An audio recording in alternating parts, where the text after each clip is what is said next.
de la chaîne Today et bénéficier de réconfort et de soutien dans les moments difficiles. Cliquez sur le lien dans la description de la vidéo. Mardi 9 avril 2024 page 2-3. La première fois il est venu racheter, la deuxième fois il est venu régner 4. La première fois il est venu pour mourir, la deuxième fois pour ressusciter les morts 5. La première fois, les hommes demandèrent où est le roi des Juifs, celui qui est né. La deuxième fois vient en tant que roi des rois 6. La première fois, il reçut une couronne d'épines, la deuxième fois une couronne de gloire et d'honneur 7. La première fois il est né dans une étable, dans la pauvreté, la deuxième fois il vient avec pouvoir 8. La première fois il était accompagné d'anges, la deuxième fois il vient avec des milliers de saints 9. La première fois il est venu avec humilité, la deuxième fois avec majesté. Le Christ vient. Oh, mon ami, es-tu prêt? Deuxième L'église est vêtue. Jean a dit que l'église est vêtue de fin lin,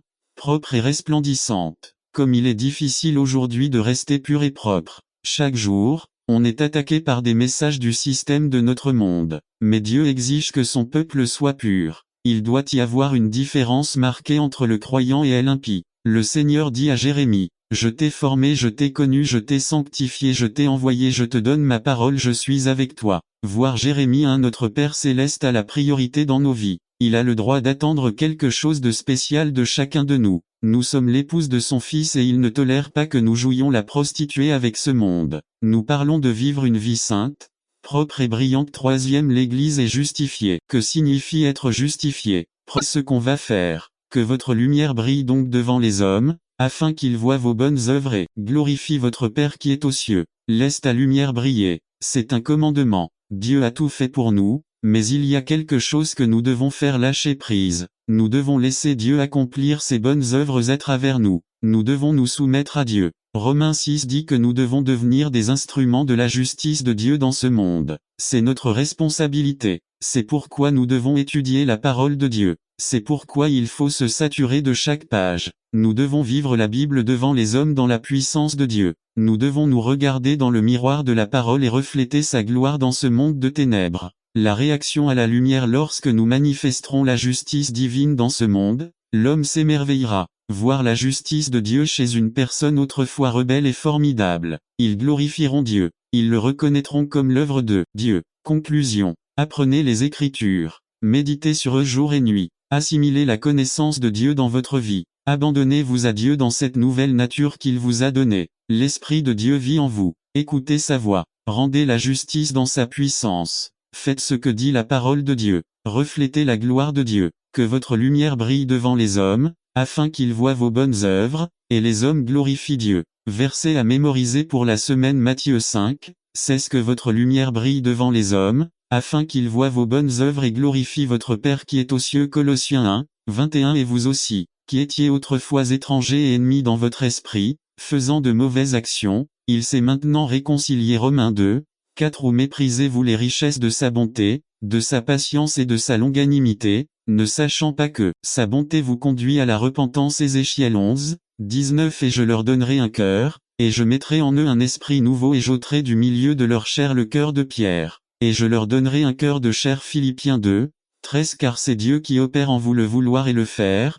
pour son bon plaisir. Romains 9, 15 à 16. Car il dit à Moïse: j'aurai pitié de qui j'aurai pitié, et j'aurai compassion de qui j'aurai compassion. 16. Cela ne dépend donc pas de celui qui veut, ni de celui qui court, mais de Dieu qui a pitié. N'attendez pas qu'il soit trop tard. Devenez membre de la chaîne Today et bénéficiez de réconfort et de soutien dans les moments difficiles. Cliquez sur le lien dans la description de la vidéo. Mardi 9 avril 2024 page 5. La connaissance assimilée de Dieu. Un résumé. Proposition. La connaissance de Dieu est le plus grand danger pour l'homme lorsqu'elle n'est pas assimilée, pratiquée dans nos vies pour la gloire de Dieu. Par Matt Black. La connaissance assimilée de Dieu. Première partie. Fondement de la foi chrétienne. Proposition. La connaissance de Dieu est le plus grand danger pour l'homme lorsqu'elle n'est pas assimilée, pratique dans nos vies pour la gloire de Dieu. Verset clé. Matthieu 15, 20. J'ai cru, c'est pourquoi j'ai parlé. Psaume 116, 10. Avec quelle rapidité nous parlons de ce que nous ne croyons pas vraiment. Il y a une grande tentation dans nos vies, mais ne se laisse pas contaminer par ces mêmes valeurs.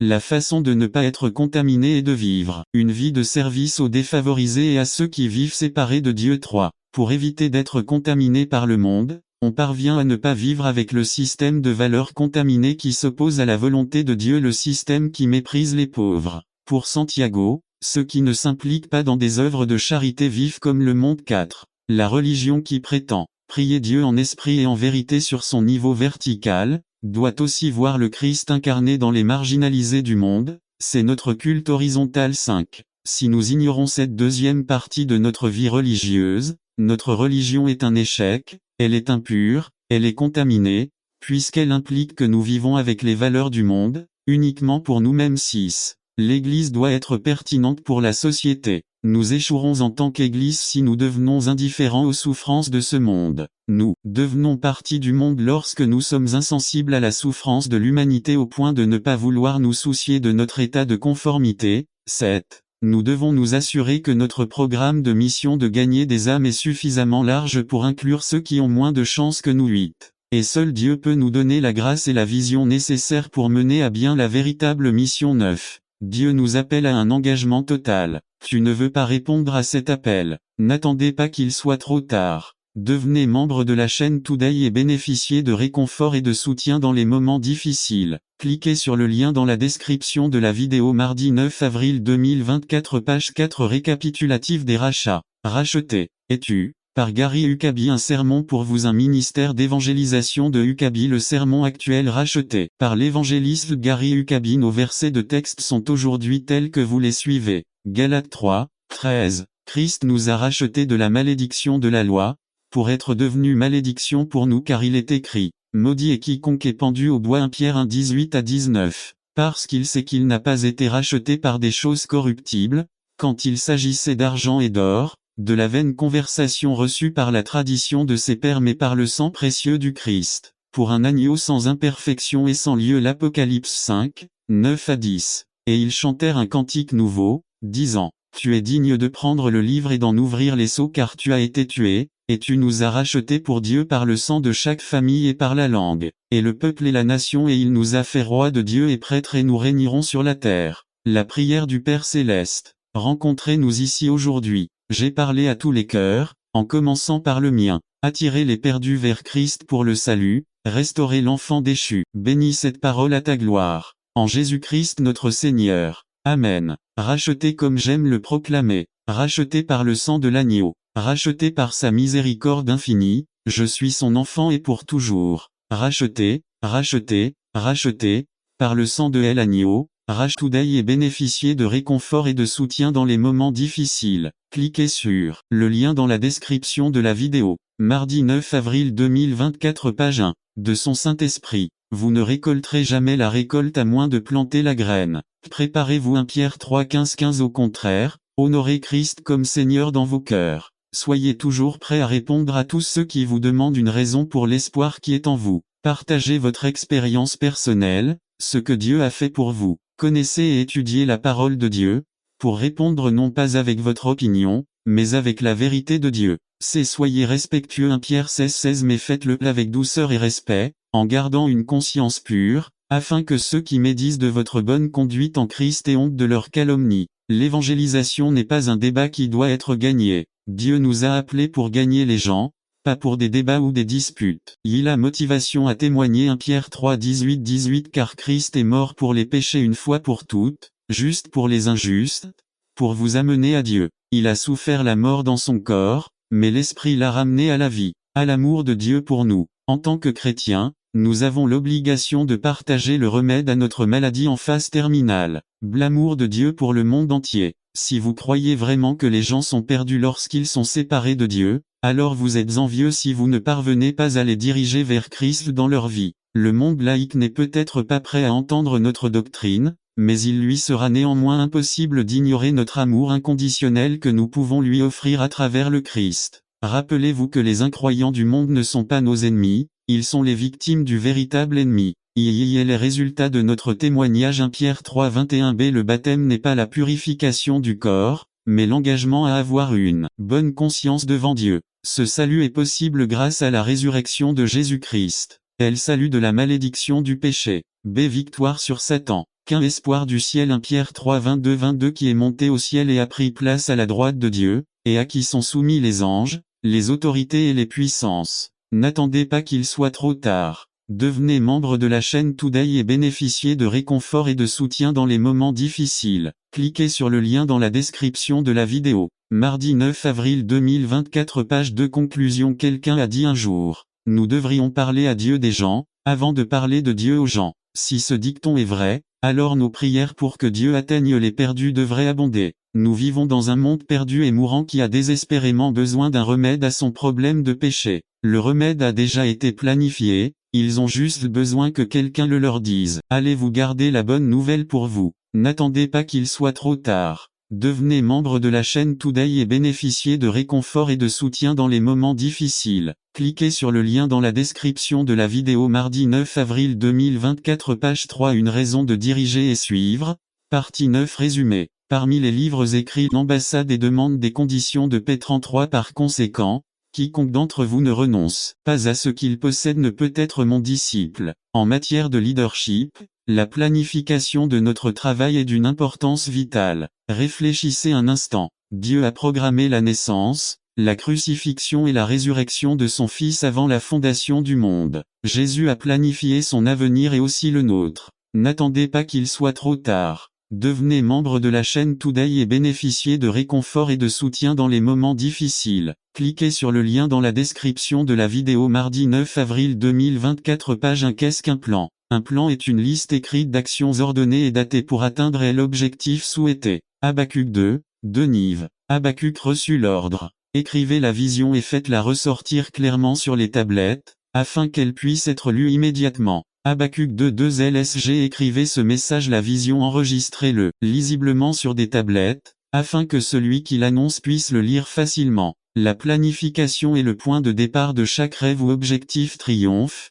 de chaque ministériel succès. Apocalypse 19:9 Cela me semble fascinant que Dieu programme un repas, le souper des noces de l'agneau. 6000 ans à l'avance, ou est-ce que cela est la même que tenez-vous dans les chemins et demandez l'ancien chemin, quelle que soit la direction que vous prendrez. Noé a planifié la construction de l'arche. Il n'aurait pas réussi s'il n'avait pas pris le temps de planifier. Pour planifier la construction du temple des Israélites d'Égypte, il a pris le temps nécessaire pour planifier le tabernacle. Paul a planifié ses voyages missionnaires et l'établissement d'églises dans les villes qu'il a visitées. N'oubliez pas, un plan est une liste écrite d'actions ordonnées et datées pour atteindre l'objectif souhaité. Quand il commence, son développement et quand il se termine. Comment y parvenir? Plan A, B, C, etc.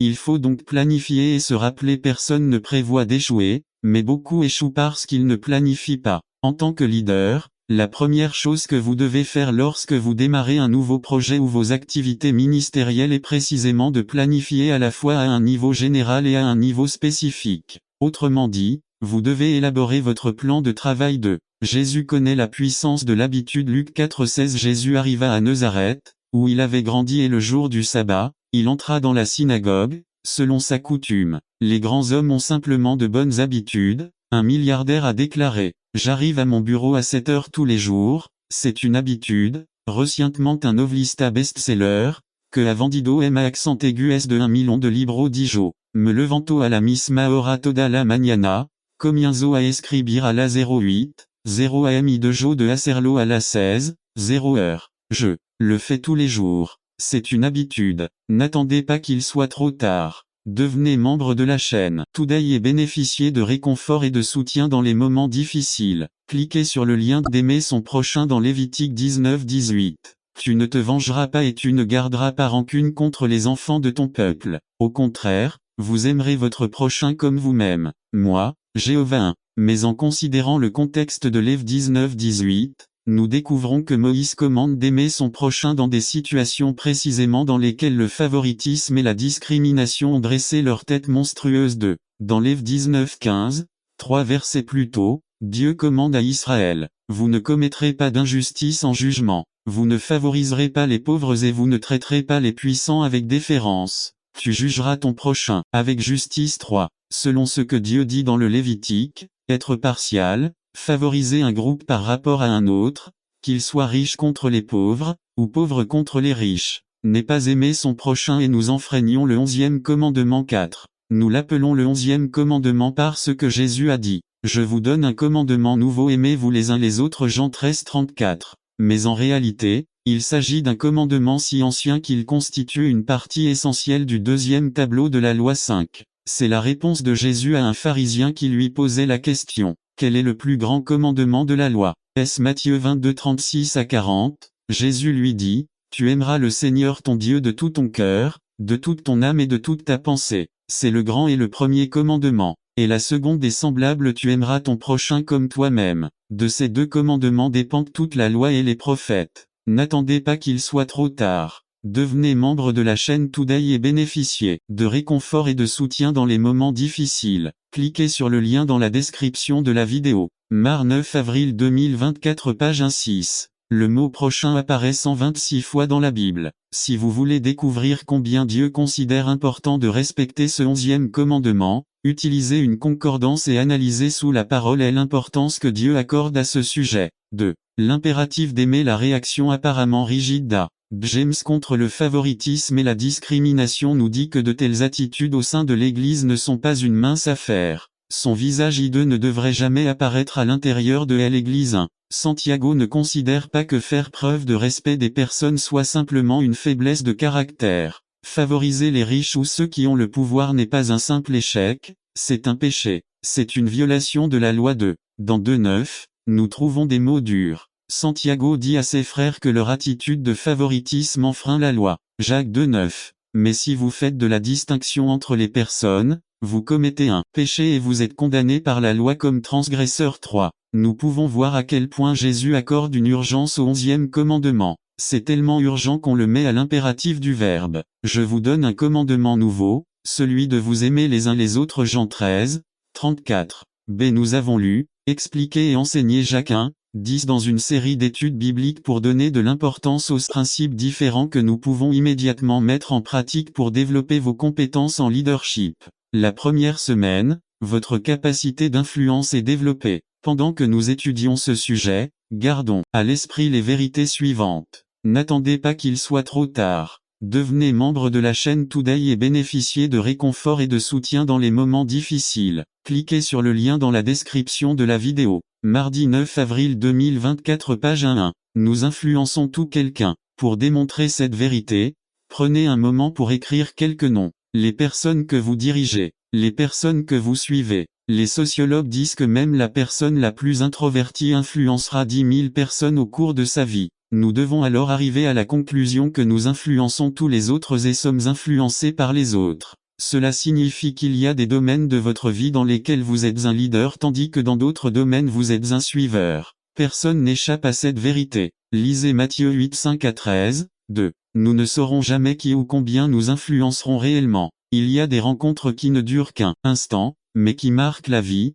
et l'éternité. Personne ne peut comprendre cette chose mystérieuse qu'on appelle l'influence et pourtant chacun d'entre nous a l'influence, que ce soit pour guérir, bénir, laisser des marques de beauté ou des blessures et des cicatrices, blesser, empoisonner ou tacher d'autres vies. Lisez Galates 5 19 à 23, 3. La meilleure façon d'investir dans votre avenir est de donner la meilleure influence aujourd'hui. La question ici n'est pas de savoir si vous aurez ou non une influence sur quelqu'un. Ce que nous devons décider, c'est le type d'influence que vous exercerez. Lisez Galates 6 9 à 10, 4. Avoir une bonne influence est une compétence qui peut être développée. Influencer la reconnaissance d'une communication efficace. Tout d'abord, la personne commence à communiquer efficacement. Cela nécessite d'être reconnu et la reconnaissance devient une influence. Dans cette semaine, explorez les 5 niveaux de leadership.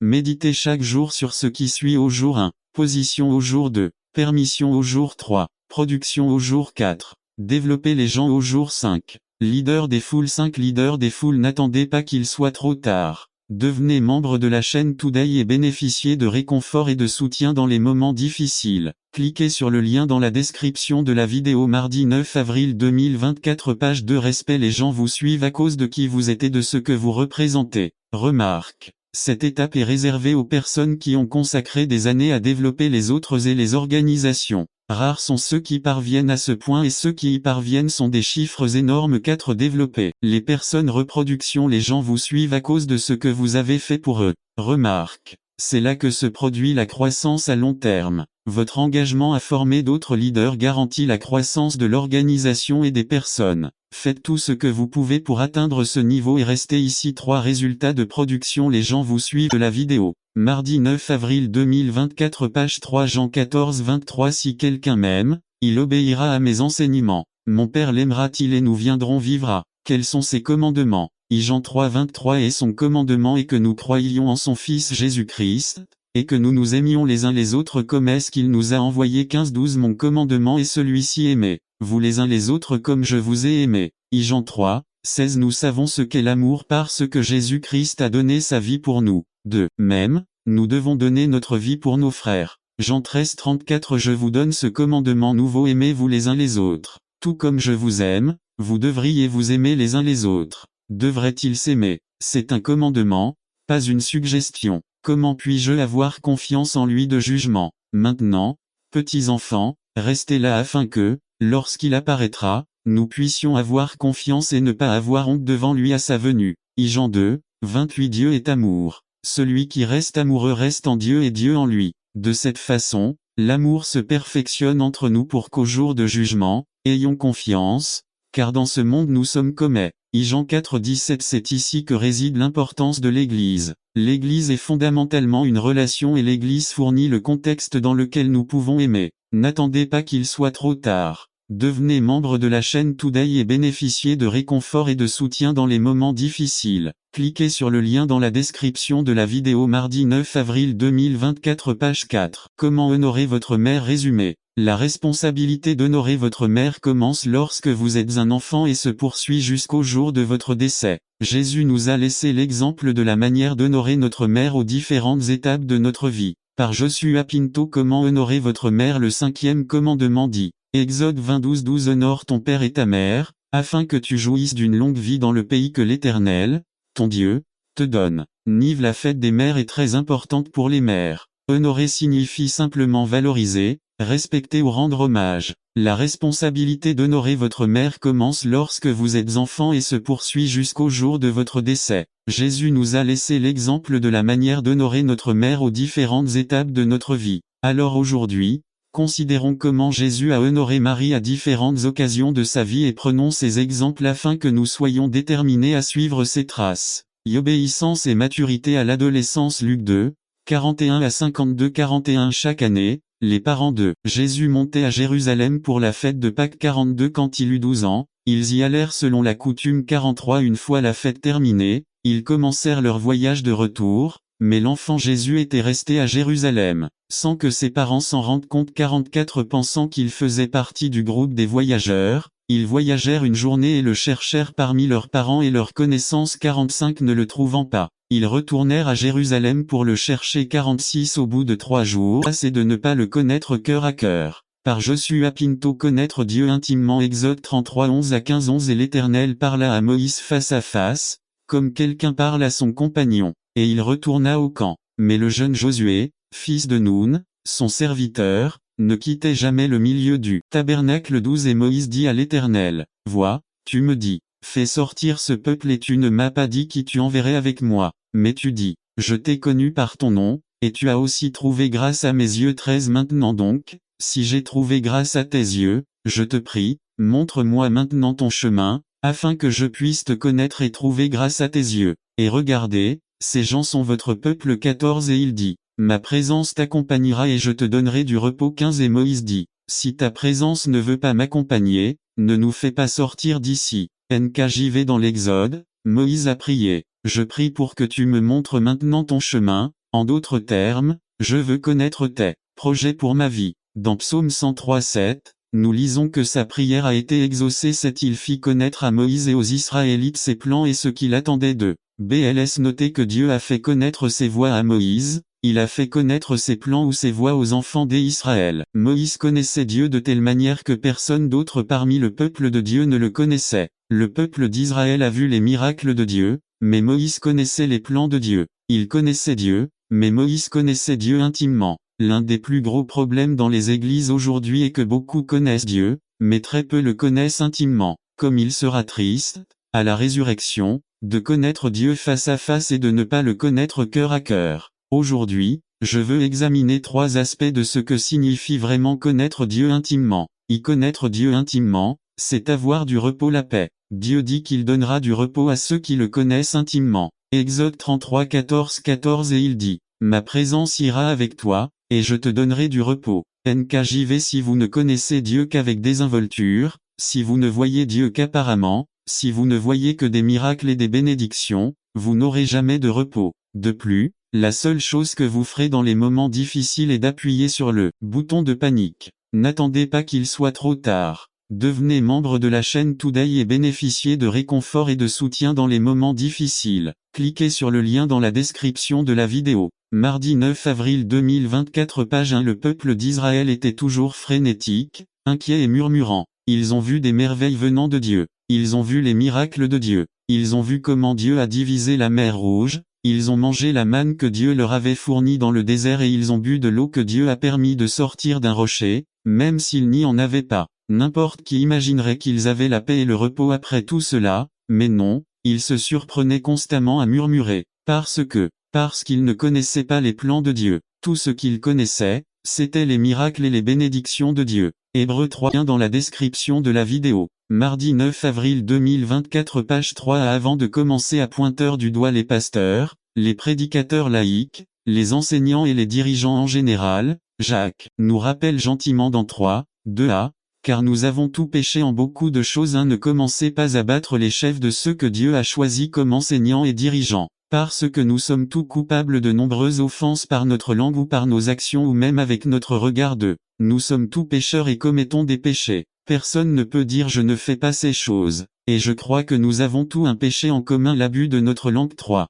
Lorsque Jacques dit car nous offensons tous en beaucoup de choses 3 2a, il semble faire allusion à un livre de sagesse juive, écrit environ 200 avant JC. C'est Sirach 19:16, une personne peut laisser échapper un mot involontairement, et qui est celui qui n'a pas péché avec sa langue. 4. Quand on lit Sirach on se rend compte que cet auteur était terrifié par l'usage potentiellement destructeur de la langue. Voir Sirach 5, 13 à 6, 1, 14, 1, 19, 15, 22, 27 et 28, 13 à 26 5. Jacques ajoute ce qui suit: le signe d'une personne mûre et sa capacité à contrôler sa langue. C'est ce que cela signifie dans 3:2b. Si quelqu'un ne pèche pas en parole, c'est un homme parfait, qui peut aussi gouverner tout son corps avec bride. B. La définition d'une personne parfaite n'est pas celle qui ne fait jamais d'erreur ou qui est sans péché. L'accent est mis sur la maturité. Le mot grec téléo traduit par parfait contient la notion de progréder d'un état d'immaturité à un état de maturité. 1. Téléo ou perfection n'est pas la destination finale d'un voyage, mais plutôt la croissance constante et progressive. À chaque étape du progrès de la vie chrétienne, nous sommes parfaits de. L'arbre est parfait à chaque étape, depuis le moment où il pousse jusqu'au moment où il atteint sa plénitude. Un arbre atteint son plein potentiel lorsqu'il cesse de croître. 3. La comparaison entre un arbre et un être humain a cependant ses limites. L'être humain n'est pas un arbre. Contrairement à un arbre, le croyant reste en progrès continu. Chaque étape de ce progrès que Santiago appelle la perfection. Cette perfection ne s'arrête jamais. Paul appelle cela la sanctification. 3. Bien que ce soit le sens fondamental de perfection, Jacques semble avoir un standard encore plus élevé. 3:2b. Si quelqu'un ne offense pas en parole, c'est un homme parfait, qui peut aussi gouverner tout son corps avec retenue. Homme parfait. 4. Jacques ne dit pas si la parole parfaite de cet homme est quelque chose qui peut être atteint dans cette vie. Il admet que nous trébuchons tout et que la langue est la source de nombreux trébuchements. 5. Ce que je comprends de Santiago est le suivant: si nous pouvions, d'une manière ou d'une autre, contrôler ce petit membre de notre corps, nous serions capables de garder le reste du corps sous contrôle. Ce serait la vraie perfection. Est-ce possible dans cette vie humaine fragile? C'est le livre des Proverbes. Épine fut planté dans mon corps, c'est-à-dire un messager de Satan, pour me tourmenter. L'apôtre Paul était un homme extrêmement béni, c'était un homme doté d'une intelligence énorme. En fait, il a écrit les 2/3 du Nouveau Testament. Dieu a donné de merveilleuses révélations à Paul et lui a également donné une écharpe pour le garder humble et loin de l'arrogance et de l'orgueil. Lorsque Dieu vous utilise, il vous enfonce une épine, une piqûre avec laquelle il peut attirer votre attention chaque fois que vous commencez à penser que tout ce que vous avez fait, vous l'avez fait par vos propres forces. Cette épine n'attend pas qu'il soit trop tard. Devenez membre de la chaîne Today et bénéficiez de réconfort et de soutien dans les moments difficiles. Cliquez sur le lien dans la description de la vidéo. Mardi 9 avril 2024 page 3 Sting vous rappellera qui vous êtes et qui mérite la gloire. Parfois, les serviteurs du Seigneur doivent marcher en boitant, comme Jacob. Pour